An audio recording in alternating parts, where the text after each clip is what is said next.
Ang tahanan ay kung saan damang-dama natin ang init ng pagmamahal at pagkalinga ng ating mga mahal sa buhay. Ngunit paano kung ang tahanang kinalakihan natin ay unti-unting naglalaho mula sa ating mga kamay? Kung tao na, mahaw. Angel, kung tao na, nakamula. Mahaw din. Kira, kung tao na, si mama mo. Ano ginuto? Ang palaya. Kapag pinamanan, wala ka na. Dito pa mahaw sa ba?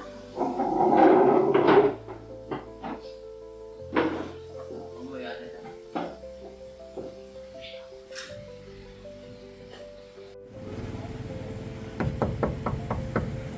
Tagbalay.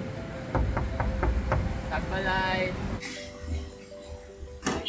Kaya ba, Sir. Ako gali si Mendoza, inisiyak.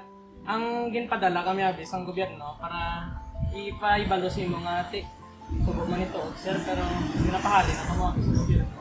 Ha? Malinan nyo kami? Hindi nagtala ako kabataon tapos pagkaon nyo kami ha? Sinsya lang gid sir, kaya yung ginambal lang sa mga sir, ipabalo mo lang ni Simo, sir mo. May ginpatag, mas lang Simo, sir.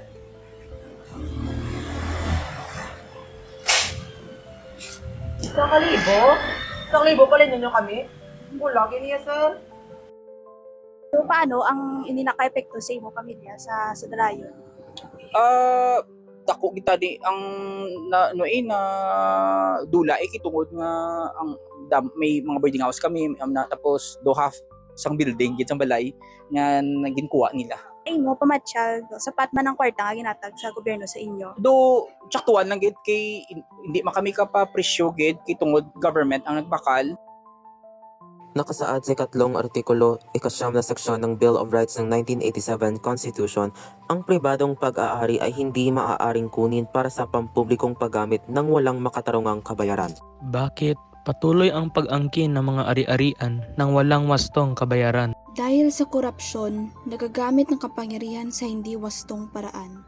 Dahil sa kahirapan, hindi nila maprotektahan ang kanilang karapatan dahil sa kakulangan ng pera. Alamin ang iyong karapatan sa ari-arian. Maging maingat at ipaglaban ang tama.